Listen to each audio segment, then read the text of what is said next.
s'agit de Jean-Pierre Kayembe. Jean-Pierre, bonsoir. C'est un plaisir de vous retrouver. Bonsoir Laurent, bonsoir Bibi. Bonsoir. Bonsoir aussi à tout le monde qui nous regarde. Et avec vous, on va prendre les airs. Hein.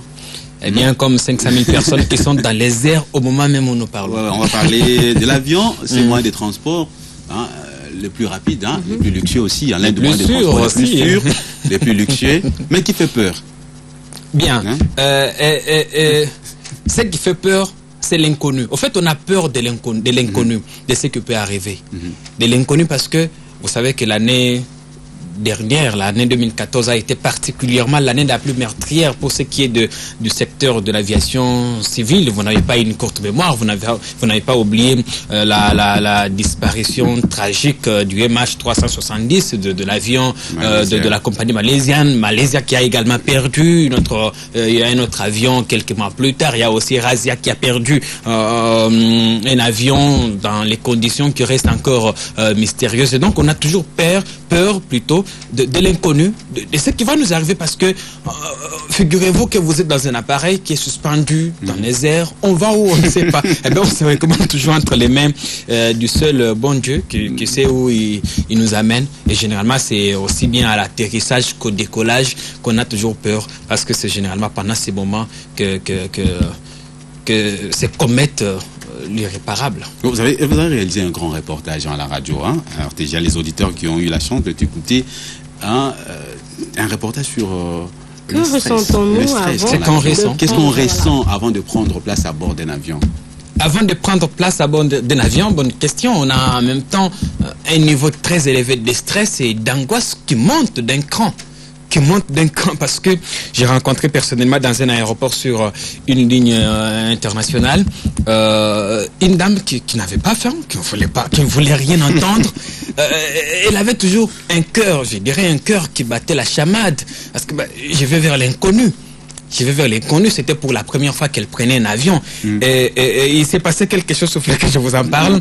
Et en plein vol, on était à une très haute altitude et il y a des glaces qui se sont formées à côté des ailes et tout ça. Et quand elles se sont détachées de l'appareil, nous on a cru comprendre qu'on a peut-être percuté un arbre ou on ne sait quoi, et c'était...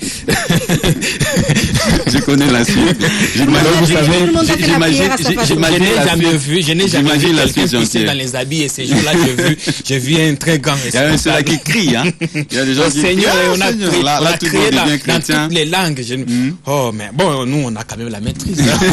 C'est ça. Mais pourquoi c'est si stressant, Jean-Pierre Kayembe?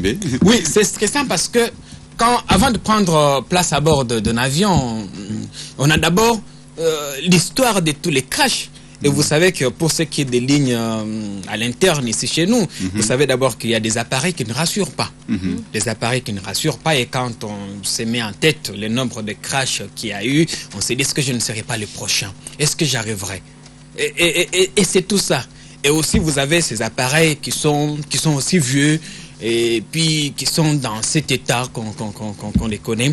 Mais surtout, là, il ne faut pas oublier que l'avion, c'est entre 3, 2, voire 5 heures de vol, suspendu,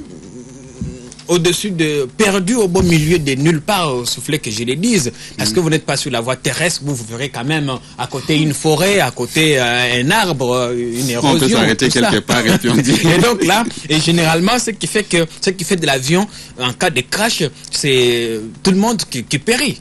Enfin, les dernières statistiques démontraient que en 2014, il y a eu presque 3 milliards de personnes qui ont pris l'avion. En 2014, pour au moins 80 millions 3 milliards de personnes. 3 milliards de personnes en 2014. Rien qu'en 2014, contre 80 vols. 80 000 vols. Et même au moment où je vous parle, d'après les dernières statistiques actualisées, il y a près de 500 000 personnes qui sont dans les airs à travers le monde. Donc c'est assez énorme. En dépit de... Et contre aussi, il faut rappeler, contre au moins l'année dernière, il y a eu à peine une trentaine de crashs. Contre 80 000 vols. Donc pendant toute l'année. Jean-Pierre, je te retiens un peu. Le temps pour moi de rappeler les titres, hein, les principaux titres qui seront développés tout à l'heure à 19h. Je reviens à vous tout à l'heure. Alors les sommaires assurent dans notre édition de 19h. Voilà, renforcement de la coopération entre l'Allemagne et la République démocratique du Congo, l'économie et la culture sont les domaines ciblés. Le ministre allemand des Affaires étrangères l'a dit à son arrivée à Kinshasa. Autre titre, recrudescence des accidents sur le boulevard du 30 juin. Pour cause, plusieurs feux de signalisation pour piétons ne fonctionnent plus. L'incompréhension ainsi créée entre piétons et conducteurs provoque des dégâts. Enfin, Égide Michel Ngokoso n'est plus ancien vice-ministre de la décentralisation. Il a été élu député national en 2006 et 2011. Il a aussi été rapporteur adjoint de l'Assemblée nationale. Alors, Jean-Pierre Kaimbe. Laurent Fidèle.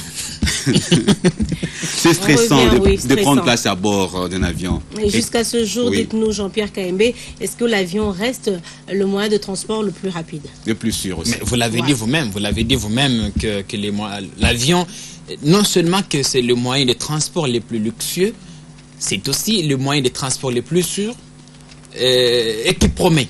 Parce que quand je prends un vol pour Goma... Avec 30 crashs comme bilan annuel. Oui, mais ça, c'est maigre, non?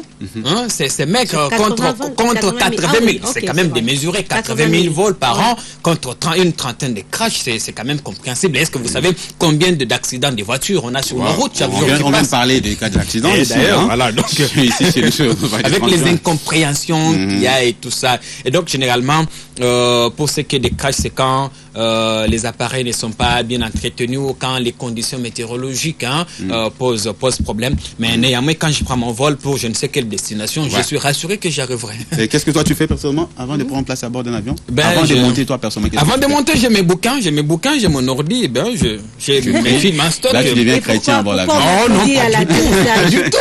Merci Jean-Pierre. J'ai remarqué quelque chose d'assez. Oui. Quand vous prenez des avions, des lignes commerciales, ici chez nous, quand vous intéressez, les gens applaudissent. Le pilote ou... Pourquoi est-ce qu'on applaudit? Non, mais parce qu'on est quand même en C'est pour se déstresser. Non, mais on est quand même habitué. Merci. 40 000 vols à mon actif, c'est quand même de trop, quoi. Voilà, Jean-Pierre Kaimbe, merci d'être venu. C'est vraiment un plaisir pour nous de vous avoir sur le plateau. Nous reviendrons à vous prochainement. Je crois que prochainement, tu vas également amener les images pour un grand reportage comme vous l'avez fait à la radio. Merci d'être venu. Et dans un instant, on va prendre les petits Bahindi. Et là, on va parler bouffe. On va se poser la question, est-ce que la RDC a suffisamment de richesse, de potentialité alimentaire? Est-ce que nous avons la nourriture en grande quantité pour suffire à tous les Congolais? Nous en avons, mais la question est pourquoi le Congolais meurt-il de faim? Et ce sera tout à l'heure.